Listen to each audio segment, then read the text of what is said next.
All right, and we are live. No one's going to be here yet, and I am with Texan, whose link is in description. Tex, hello. What's going on, man? So this is just a random stream. It is negative 20 degrees where I'm at, and Saturday night, so I do not want to go outside when it's negative 20 out. So I'm going to be a hermit tonight and just do a random live stream. Yep, So how are things going with you? that's fine. Everything's fine. It's probably about 50 degrees outside here. Yeah, that's a lot. That's a lot different than mine. I know it's subtropics compared to where you're at. So I was looking on Fox News right now to see any topics to talk about, and I see an article here that by Howard Kurtz saying hell freezes over. Media starts admitting that Trump's first year isn't a flop. So what do you think of Trump's first year so far? I thought it was excellent. There's a few things he screwed up on, but of course, the first time around, everybody does this. He's new at this, obviously. I would say him going overboard on the tweets a little bit is probably the only thing that's a little on the cringy side for me. Okay.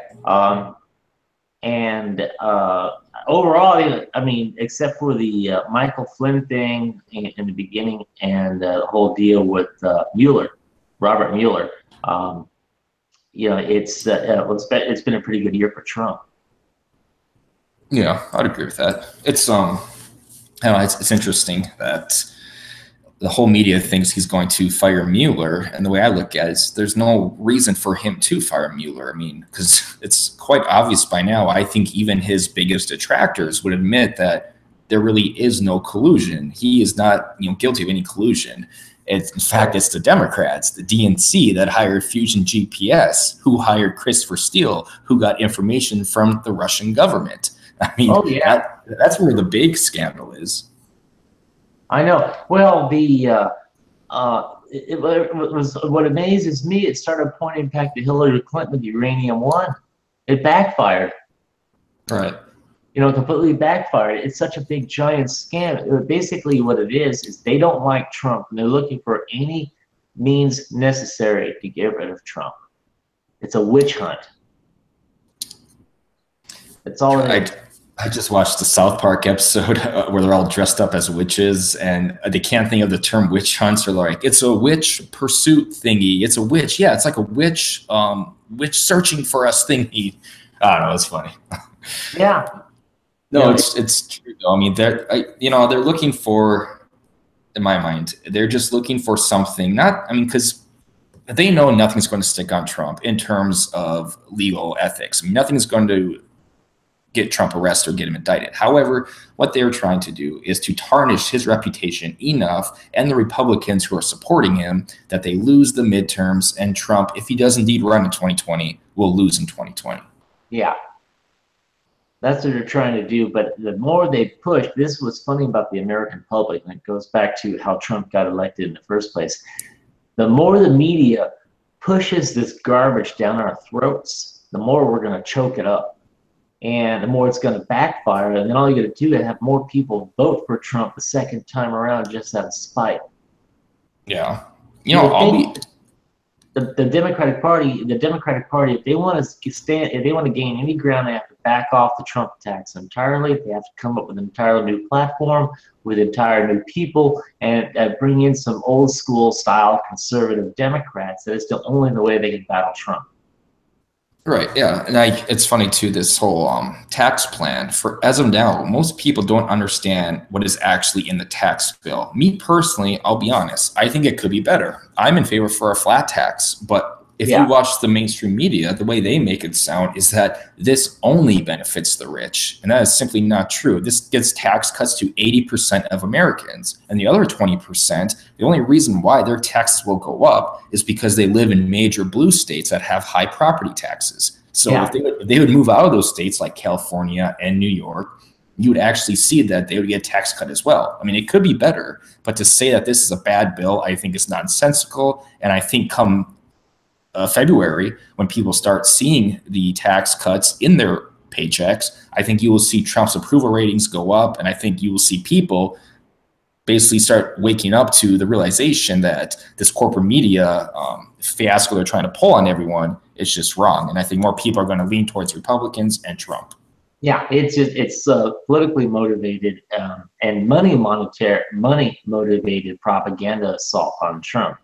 But I'll get to that here in a second. Let me go back here before I lose my train of thought. I think the child tax credit jumped from 1,000 to 2,000 per kid. I think it's 1,600. 1,600. Okay, I could be wrong. You're probably right. But it jumped, and once those parents, those families see more savings, more money coming in for the middle class, that's really going to buy them over. You know. Right. And on a deal with the media assault on Trump, it's money motivated. Let's get to the root of it. The AT&T merger with that looks like Trump obviously shot down the AT&T merger with Time Warner, and that would include CNN. Now that was supposed to be an $85 billion bill. I did a video on this, a couple of videos on it a while back. An $85 billion deal. Excuse me. And it was the only way that the Justice Department or whatever, or the SEC would let it go through is Time Warner would have to sell off CNN.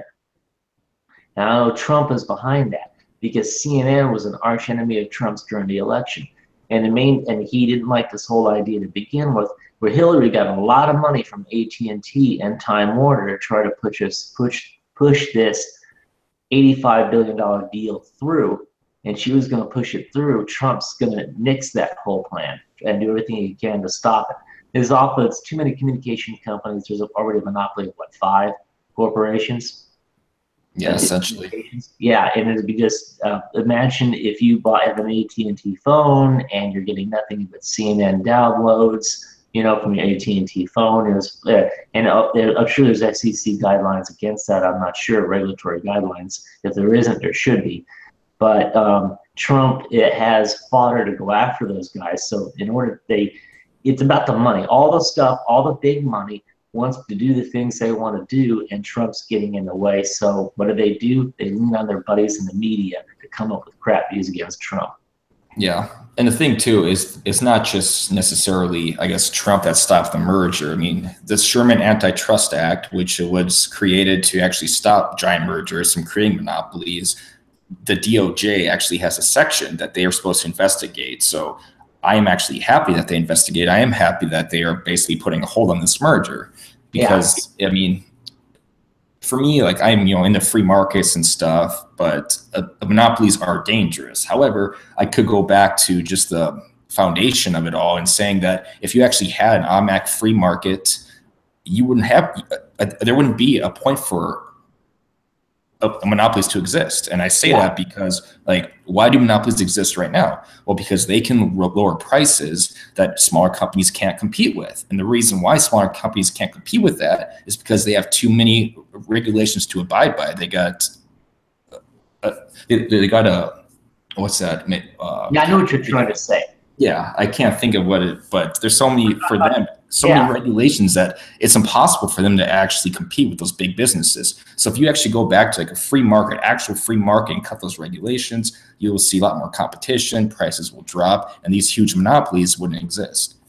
Now, what you're basically describing as corporatism, and when big corporations influence legislation and regulatory rules to favor them and eliminate the small guy as competition. And that's the system we have now, where big business oligarchs basically are running the country behind the scenes. Now, I would love to see a true capitalistic society, but I don't think it's going to happen. I think if we can at least get some big, okay, let me go back here. In 1984, I saw the AT&T merger happen. Okay, and they broke a Ma Bell up into 5 Baby Bells. Okay, and that's probably what needs to happen. So go into another giant monopoly breakup thing, and you go after Google. Okay, they can spin off the Android. They can spin off a few other things. They go after Time Warner, go after the others. Start breaking up these monopolies one after one, because it would actually create more competition. When Ma Bell got broken up, this is interesting too. This is a pet theory of mine. When Ma Bell got broken up in 1984, before that, 1980, Ma Bell did not want to make any huge technological advances because, like fiber optics, stuff like that, because it would cost them a vast amount of money and it wasn't profitable. So I think that behind the scenes, people saw with the computers, like 286s and 386s and internet coming online in a decade. So what they were going to do is break apart Ma Bell, bring in the smaller companies like what was it, MCI WorldCom, okay, corporations like that, which were some of them died off, some of them stuck around, who helped usher in the internet age back in the 90s. You know, which you had to slay the dragon in order to create a new society, a new system, and that's what happened. There was I remember all this distinctly, and not 10 years, less than 10 years after Ma Bell got broken up, it just started to hit ISPs, bulletin boards, the whole night, the entry-level internet, and it just skyrocketed from there. I know it's a lot to take in, but that's my one of my little side theories. All right, and the whole way that corporatism actually just, I mean, exists is too many special interest groups, politicians being bribed. Like I was watching some of Nancy Pelosi's tweets, you know, saying all this stuff, how the rich are, you know, rich to take over the world, all this stuff. Well, she has like a net worth of over $17 million.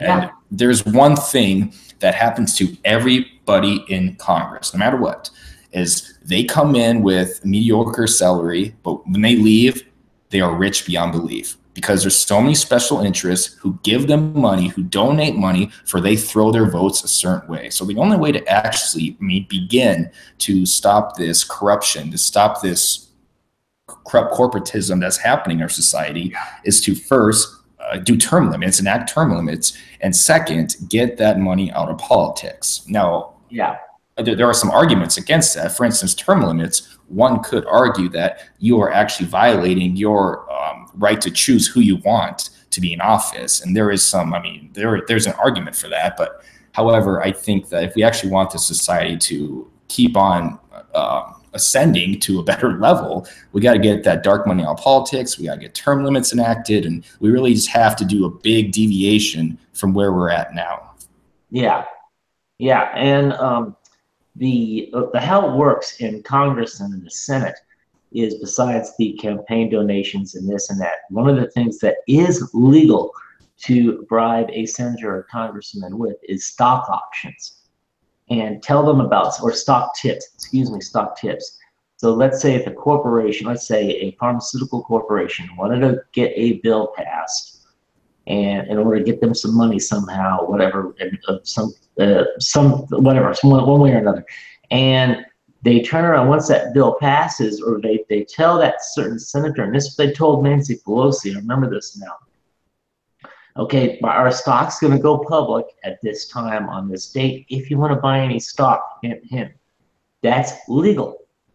Okay, you can give them tips on stuff. It's not exactly insider trading, and it's not a direct bribe, but they turn around and, you know, it's like, okay, Nancy Pelosi turns around, buys 5,000 shares or whatever that stock is at like 10 cents or a dollar, then it's worth $20 later on down the road, and she sells it and makes a nice little profit. So 60 Minutes a couple of years ago caught Nancy Pelosi on this and confronted her. I got to give 60 Minutes credit for doing this. I was surprised. And it completely had her stooped in the internet. It's somewhere on YouTube. I'll try to find it on my channel. I'll put it up there, the link, the video. But the guy from 60 Minutes is asking her in front of like 20 other people, well, what about this and this and this? And you're taking stock tips. And Nancy Pelosi just sat there like a deer in the headlights. Like, you know, caught red-handed. Yeah, I mean, she is so fake. Like, for instance, when the U.S. left the Paris Accord, she said millions will die because of that. As of yet, nobody has died. When she said his tax plan is going to kill millions of children, all this stuff, it's like this fear-mongering tactics that you're using. It's all propaganda. Yeah, and for the most part, people see right through it. Only her diehard supporters, those who are actually stupid enough to vote her into office, actually think she has a point. And as of right now, due to media spin, propaganda, and just the left's tenacity to actually spread a fake narrative, people believe it. But come in 2 months or so, when the tax plan actually gets enacted and people start seeing that their paychecks are more now, they're going to definitely start diverting away from this leftist ideology, this narrative that it is the Republic. I mean, okay, I should go back here. I am not a fan of the GOP in general. They are just, in my mind, just as corrupt as the Democrats. But the truth is that the left does own the culture. The left does own the media, and they need to be destroyed. They have to be destroyed. And I think that when people finally start waking up to this tax plan and realize, hey, this is better than nothing or better than what it is, I think you're going to see a lot of people jump ship from the left to the right. And I think that's good overall. Yeah, we'll see how it goes down. I think it's what's really behind what's driving the media is the big money coming out of Silicon Valley. It's mostly in the big corporate, I mean, Google, Facebook, I can go on. Okay, those are the corporations and the big money. And the reason why they're focusing on this is because they want money themselves. It's not because they're social justice warriors at heart. That's BS. It's all about what kind of money can they get out of government contracts, government this, government that. You know, H-1B visas for foreign workers that work, so they can work pennies in a dollar compared to an American engineer. I can go on.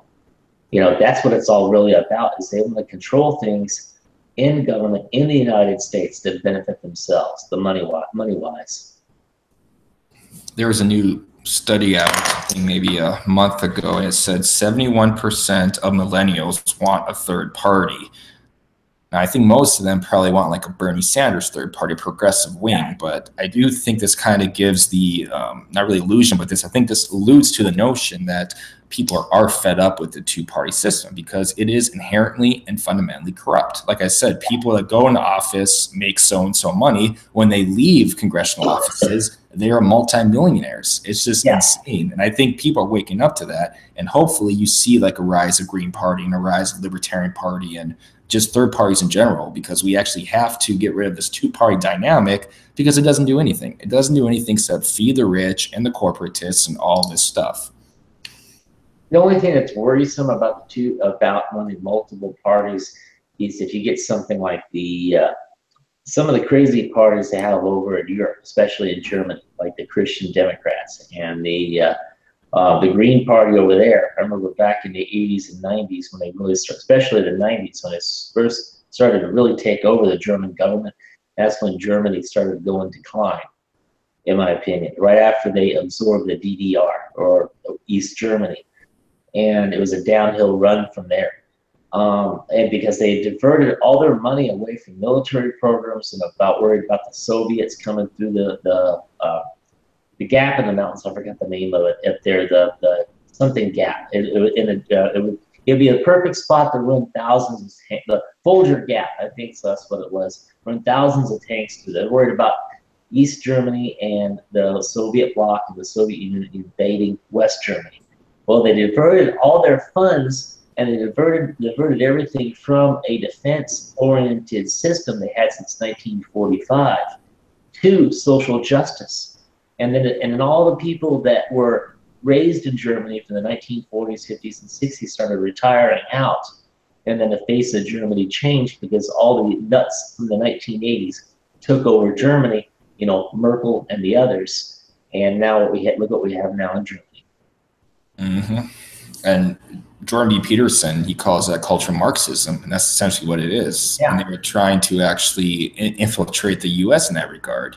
Now, people hear that and people think it's a conspiracy right away. But no, I mean, if you actually just look at it, it is true that there is a cultural civil war happening in the U.S., and it's going to get worse before it gets better. But I find it interesting. One thing you said earlier, you mentioned Russia. And this is kind of off topic, but I like how nowadays Russia is viewed as like the most evil regime in the world. There's, you know, a bunch of satanic blah, blah, blah. But yet during the Cold War, the left wanted to work with Russia when they were actually communists. But now that they're actually used capitalism to some degree, now they hate Russia. But back then they liked Russia. Their whole proclivities have just reversed at a 180. Well, Russia's standing up to the world, besides standing up to the U.S. and the Federal Reserve. Okay, Russia is standing up to the World Bank, and it's all about the money.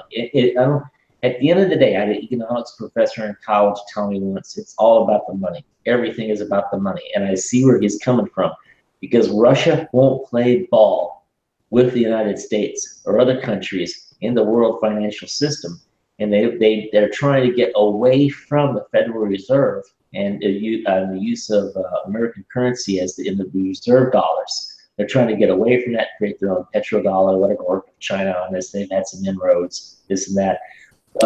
But they're trying to be independent.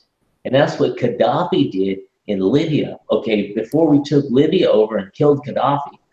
And this is one of the things that's just pure Hillary Clinton and Barack Obama involved. Because a few years before Gaddafi got killed, he was taking in billions of extra oil revenue. And he was like, you know what? I don't have to play any more games of the Federal Reserve anymore. I have my own cash, this, and this, and this. We're going to change our system. Well, within a year or two, within a few months after he said that, it was just like, oh, we got to go into Libya. We got to go into Libya. Let's start a war in Libya. We got to support the Arab Spring. Look what happens now. Yeah, but with that though, you can't really just blame that on Hillary and Obama, because right now Trump is even doing the same thing with Venezuela. I don't think it's actually Hillary, yeah, I'm not saying she's a good person, but the deep state is real. It does exist, and it does pull a lot of strings in government. Yeah. If a country decides to basically refrain from being under U.S. control, the U.S. responds in kind. And we were seeing this in Venezuela, because then now they're trying to get off the dollar. They want to go their own way, I think, gold standard. And right away now they're on the travel ban, and we view them as like hostile enemies. And just, it's not true. It's the deep state that wants this. They want world control, essentially. Well, they want control of the Venezuelan oil market, which is huge. And where I live at, we take a lot of tankers. We used to take a lot of tankers in Venezuela. I'm not sure. I think we're sending out more tankers now with the Texas oil going overseas and Venezuelan oil coming in. And Venezuela is.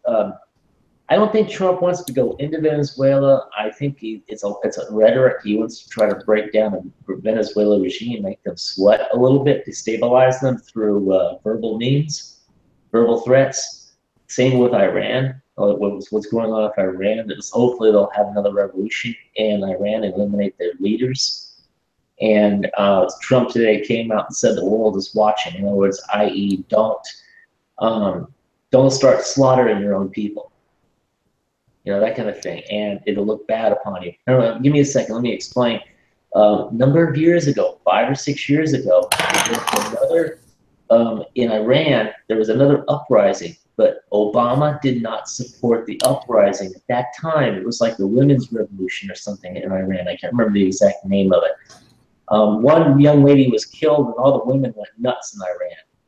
And they had a chance of destabilizing Iran, but Obama did not go after it. But Trump knows that. Remember, his advisors told him that this time around with Iran, we're going to support the revolutionaries against the Iranian regime. Yeah, I don't know. It's kind of, for me, it kind of irks me in a way, for instance, that we view Iran as this huge enemy to the U.S., then yet we work with Saudi Arabia. If we would compare Saudi Arabia to Iran, I think most people would agree that Saudi Arabia is a far bigger danger to human rights in general. And I know Styx did a video, I haven't watched it yet, I was going to, where Trump and not Netanyahu, forgot how to pronounce his name, the Israel prime minister, they were basically working together to basically overthrow Iran, the supreme leader of Iran. Now, I'm no fan of Iran, but I think if we're going to really, show our strength, we can't be selective. It appears that we want Iran out of the way because Israel wants Iran out of the way. I don't agree with that. If we're going to be like that to Iran, we should act that way to Saudi Arabia. However, we need their oil. We work a lot with them, so I understand why we're reticent to do that to them, but it just, I don't know, it kind of irks me that one thing that never changes, no matter who's president, is the foreign policy. And although Trump is doing some things different than Obama did, and everyone else, in the nutshell, though, he is still doing what the deep state wants, and hopefully he starts walking away from that. Yeah, I agree. And I don't consider Iran a direct threat, but in the past they have made so many verbal threats towards Israel, towards the United States. And it was in online as news articles a couple of weeks ago that Iran was going to send a small fleet of vessels to patrol in the Gulf of Mexico, okay, near where I live, just so they can show a little muscle and cruise around in circles out international waters and then head back out again. It's just a propaganda ploy. But they've made so many overt threats that, and the same with North Korea. When a country, I don't care what another country does with their own borders, just that I believe that America should be almost an isolation country to some extent. But when other countries go around threatening other countries or they're threatening the United States directly, I mean, by verbal threats, then it'd be a good idea to put resistance on them, at least pressure on them, non-military. Just as like, look, I don't care. We don't care what you do. Just leave us alone. And Iran, they've gone over the line a few times. I'm not saying we attack Iran, but if we could support a resistance in Iran and topple the regime and have one that's just not making the verbal threats or supporting Hamas or some of the other terrorist groups in Palestine. And I go off here for a second. I want to tell you something. I know a guy who was a Marine in Beirut in 1983 when he's retired now, old guy. He was a Marine in Beirut in 1983, and he had several buddies when that truck bomb went off at the Marine base in Beirut. That the truck bombers were supported by Iran. That Mossad and a few other groups figured out who it was, and figured it went back to Iran. 232 Marines were killed that day in that truck bomb attack. And it was all over the news. It was a big deal. Okay, Ronald Reagan didn't do anything about it because he was told by the people in the State Department, we were to leave us alone, don't do anything about it, blah, blah, blah, blah, whatever. And that was Ronald Reagan's biggest mistake, in my opinion, of his career. He could have gone after Iran's radicals at that point in 1983 and done away with it. We wouldn't have these problems now, decades later. It's hard for me to actually, I guess, agree or believe what our government tells us so much. There's audio right now on video you can actually watch on YouTube where Obama admits in the press conference how we are funding ISIS. Rand Paul and Tulsi Gabbard both introduced legislation to their respective houses, a bill to stop funding terrorists that we don't get along with. The foreign policy we do is the enemy of my enemy is my friend.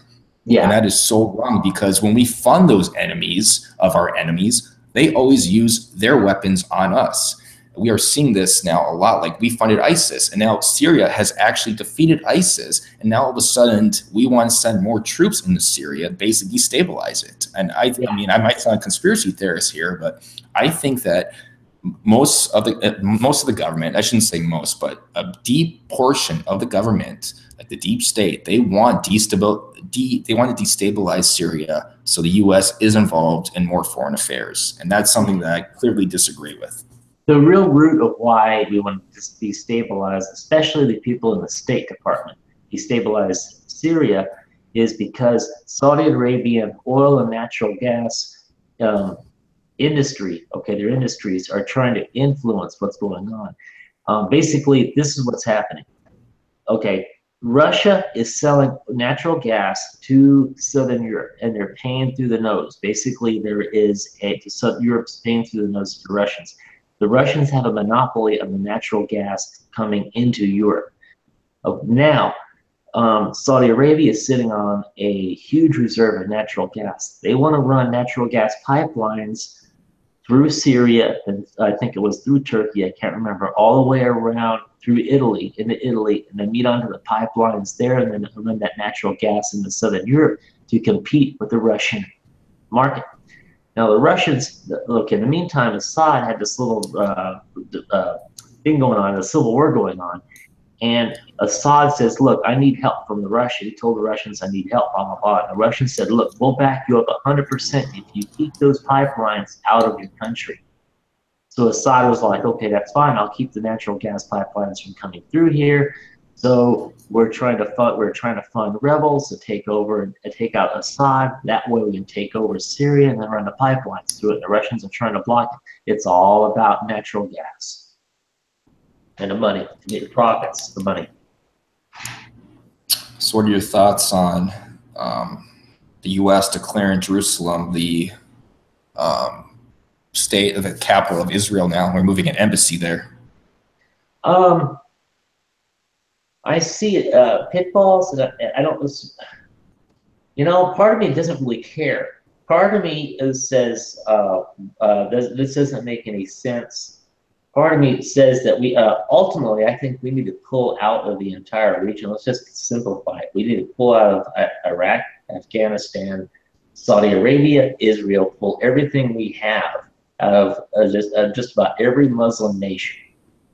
And bring all the troops back home, bring all the embassies, shut everything down, tell Israel, look, you guys got the smartest country in the world with some of the highest IQ people in the world. You guys can figure out your own problems.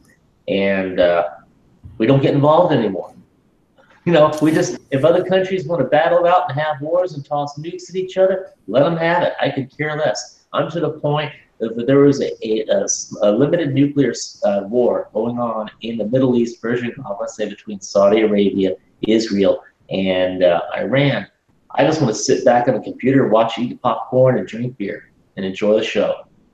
Yeah, I guess I'll just give some background to those in the chat if you're not really caught up with the whole Israel and Palestine conflict. Basically, the reason why there's so much turmoil in the Middle East between Israel and Palestine is that both of them view Jerusalem as basically places of worship. For instance, that's where Jesus, Israel, Peter Solomon's temple was in Jerusalem.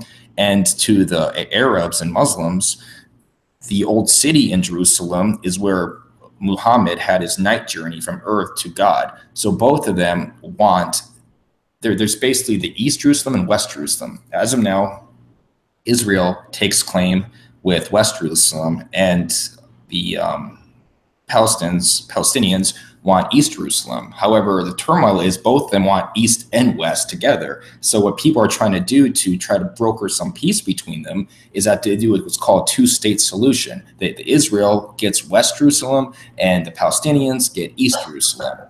But with Trump and the U.S. declaring basically Jerusalem the capital of Israel and moving the embassy there, that kind of regresses that whole notion.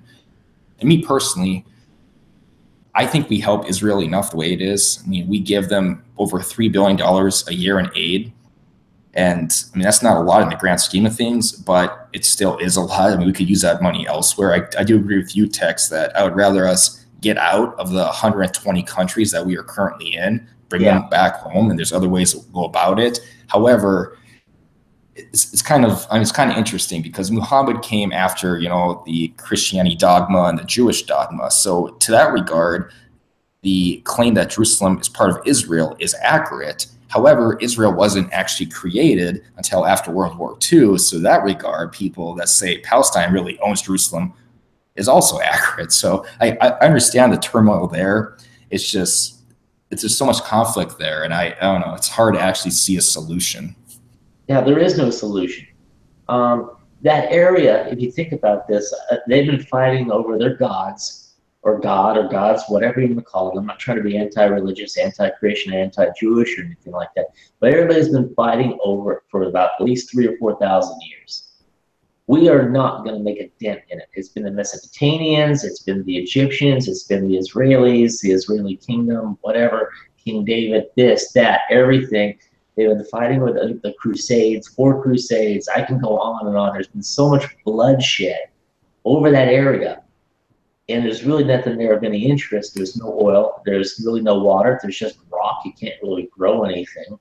Okay? And everybody's been trying to act for this God thing. And I'm fed up with it. And I just think, let them all fight it out. I don't want to get involved. Yeah. Oh, I agree completely. We're not going to change anything. Nothing's changed in 3,000 years. Do you think the United States has the arrogance to try to change anything?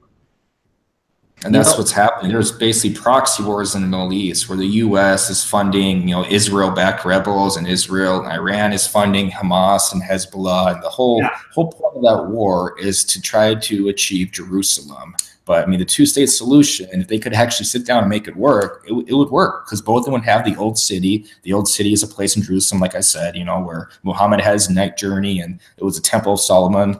If they could actually sit down, do a two-state solution, I think there is a possibility for peace, but I don't think people want peace. I don't think that Israel wants that to happen. I don't think Palestine wants that to happen. I don't think Iran wants that to happen. I don't think the U.S. wants that to happen. I think that's the crux of the issue. it's. I don't. With respect, I don't think a two-state solution will work. We're dealing with 3,000 years worth of embedded cultural hatred and warfare. This civilization versus that civilization. If you look at all the history books, you look at the Bible, the Hittites, and there's other ones. That's the only one I can think of off the top of my head besides the Jews. All these other different groups have been fighting over that area. Then there's no solution. And the founders of this country, George Washington and everybody else, what am I trying to say? The guy that discovered electricity, what's his name?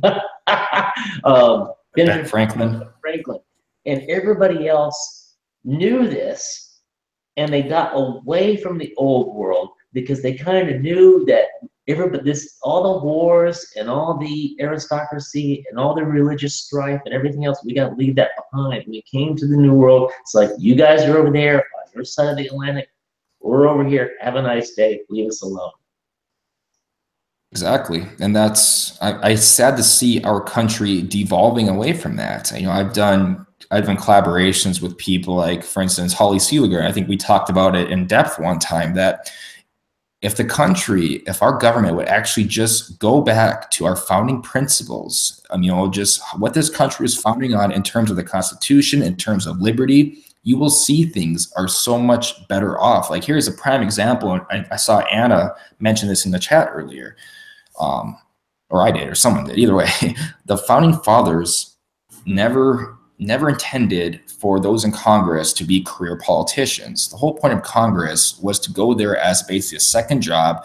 You go there to represent the people of your state. You do your session, you go home, you live a normal life.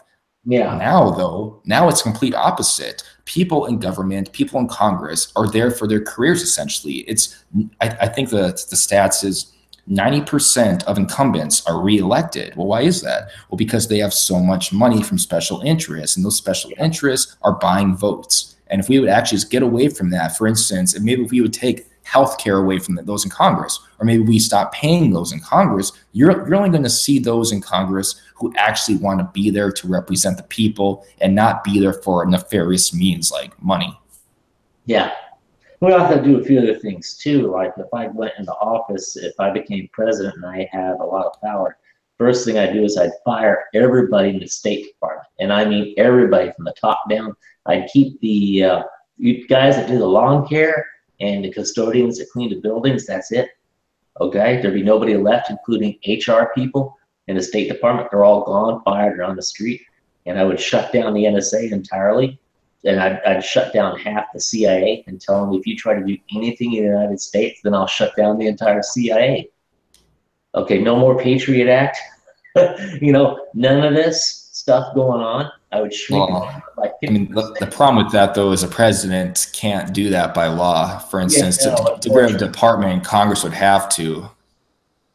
Yeah, I know. So basically, I'm dreaming. It feels good to dream, though. yeah. No, I agree completely. Like, if I was president and I would give my appropriation bill to Congress, I would basically defund the ATF. I mean, we could get rid of the ATF, branch it off to the FBI. I mean, there's so many things you get rid of. The Department of Energy, Department of Education. The Department of Education was created. Jimmy Carter got that created because the unions of the teacher unions were freaking out. So he basically did that to placate them. And it hasn't helped. It hasn't helped at all. And George Bush George W., he actually expanded the Department of Education with No Child Left Behind. We haven't really seen the results of that. Now we have Common Core. I mean, I think the states and the local municipalities, I think they know what's best for their neighborhoods and their schools, and we should maybe give them block grants and let them decide how they should teach those children, not have the central government, federal government, dictate what should be taught and how it should be taught. Now, in my area, we had a big problem with FEMA. Okay, and FEMA's not. They did a few things. They're not doing enough to get people trailers, and some of the for the people whose houses were destroyed over in Aransas Pass and in Rockport and Fort Aransas. And one of the excuses that FEMA, I saw this on local TV down here not long ago, FEMA director said that we can't give a trailer to somebody who's homeless if the furniture in the trailer is damaged. And I'm like, I don't think a homeless person cares about the damn furniture. Yeah. You know, I mean, they're so jacked up on their regulations that I would say get rid of FEMA entirely and give the money for disaster relief to the states. Yeah, and that's how it should be. That's how it should be. Like, people now rely on the government. The government is supposed to rely on the people. Like for instance, taxes, like tax cuts. People are on this assumption that the government is giving them money back. No, you are actually getting more of your own money. I mean, the government doesn't have anything. They get all of their resources, all of their funding from the people. So to give you something, they have to take it from somebody else. I think that's the biggest misnomer people have about the government, is that it has all this money, it has all these resources. No, it only has what it takes from the people. Yeah. You know, and it's just completely out of control. The government's out of control, and our society is just, so many people are so blue-pilled on stuff. And if you want to give extra money away, give extra money away yourself. We don't have to do it through tax dollars. Yeah. It's interesting. I'm curious what we are going to see in the future in terms of political parties, because I mean, I maintain that the Democratic Party will be the first one to basically be destroyed. It's going to branch off into the Democratic centralist wing and the progressive wing. I think we are already seeing that, and I think that will continue to happen. I think we're also kind of seeing the Republican Party branching off. I mean, in 2010, we had the Tea Party, but now that kind of diminished a little bit. And now we have the alt-right and stuff. But I think we're going to see basically a transformation first of the Democratic wing branching off into the progressives and the Democratic centralists. And I do hope that the GOP follows suit. I mean, don't get me wrong. I would rather have the GOP in Congress and as a president than the Democrats. However, we have to really end this corruption. And the best way to do that is to basically start afresh. And the only way to start afresh is to get rid of those who are in power. And I'm glad that we are actually seeing some of the swamp being drained. Like, for instance, John McCain will be out soon. We have Jeff Flake, he's going to be out. Paul Ryan's thinking about retiring. So there's this sexual harassment allegations going around, along. Al Franken's going to be resigning soon. So we actually are. It's my favorite. Watching him, that picture of him on Drudge Report. Yeah, he's just a joke. So I mean, to that regard, it's good. I mean, we actually are seeing the swamp drain. I wish there was a way to do it quicker, but as long as people, those lifelong politicians who are corrupt, who accept dark money, all that stuff, as long as they get out of Congress and we get some new, fresh blood in there, I'm for it. I'm for it, and I say let's do it. Now, I say Tulsi Gabbard is probably one of the few rising hopes that actually makes common sense in the Democratic Party. I know a few things about her. She's a surfer out of Hawaii, Hindu, and she's an Army veteran officer, and also a former, I think, was a local congresswoman from her state for the local Senate for Hawaii. And if she if she comes into the Democratic Party as a front runner in the next election or in 2024, if she is more red-pilled and says, look, I'll leave the Second Amendment alone and I'm going to be more pro-business, more like the Democrats were 40 or 50 years ago. I mean, before all the hippies and from the Hillary Clinton's generation took over in the 1960s. Before that, 1950s style Democrat, I would be tempted to vote for her. She has integrity. one of the few people that actually like Rand Paul. And so we'll see how that happens. But I mean, they're looking at Kamala Harris out of, oh God, Kamala Harris. If they run Kamala Harris, Trump will win for sure. Yeah, yeah, no, I like Tulsi too. I watched a lot of her rallies she had, but Kamala Harris, I think I have 3 videos on my channel about Kamala Harris. The Yeah. first one is she doesn't know what the CIA does. She thinks the CIA deals with transgender rights and climate change. The Yeah. second one is she doesn't know what a judge does. She thinks that the judge is supposed to rule based on emotion. And the third one, I can't remember what it is, but it was pretty good. Like, I don't see how people can nominate someone like her, elect someone like her into the Senate, and then you can tell already the mainstream media is trying to push her as the next Democratic, person in 2020. I'm willing to I bet don't you see it. cash money. I'm willing to bet you cash money right now that Kamala Harris will be one of the front runners. I mean, the media will push Kamala Harris against Trump next election. I'm Yeah, so I would definitely, I agree with that 100% completely. yeah, Yeah, they're already trying, and I know they're even, I guess not really the corporate media, but just the progressive wing in general. They're trying to get Bernie Sanders to run again. He's gonna be like what 78, I think then, or seven, I think yeah. 78. It's like really, I mean, I don't And know. what's I don't know. that That's a good idea. show, Futurama, where they have the heads in the jars? Yeah, Futurama. Yeah, maybe if they put Bernie Sanders' head in a jar, maybe he can run again. You know, just Futurama style. Yeah, You know, but I yeah, don't know. It's the problem is the media is going to push their media darlings and the ones that believe in the echo chamber that they believe in, and also the ones that are will take the money and do what they're told by the big corporations like Google, Facebook, and the others. I mean, don't be surprised if Mark Zuckerberg runs. That would be fun to watch. I honestly think he is gearing towards that. I'm not sure how old he is, though, if he can run next election or not, but I think he does have that goal set in the future. I can see that happening. It appears that he's trying to become more popular in terms of the younger crowd. I mean, he's doing a lot more rallies and speaking events, and I think that's going to be in his future. I can see him. Yeah, I can see him running. He wants to be a white Barack Obama. That's basically what it is. I'm not trying to make a racial statement right there, but same policies, same viewpoint. And so it's just going to be a form of autism in the White House, okay, but not weaponized. I mean, I could be wrong about this because I think most people disagree with me on this, but I have a feeling in my gut that Trump is not going to run in 2020 because I think by 2020, you're going to see the economy getting a lot better. I think we're going to have over 3% GDP growth. And I think we're going to be creating, a lot more jobs. I think in 2020 comes, I think Trump is going to be like, it's better than what it was than when I got it. Now I'm 75 years old. I want to spend time with my family. And, I don't know. I'm probably wrong, but I just have a feeling that Trump is not going to run in 2020, or at the very least, I'm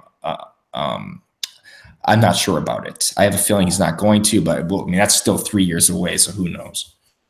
You could be right. I don't know. That's anybody's guess. I've heard that theory too. I think Trump probably would win. I'm not win. Yeah, he probably at least right now he'd win. He'll run.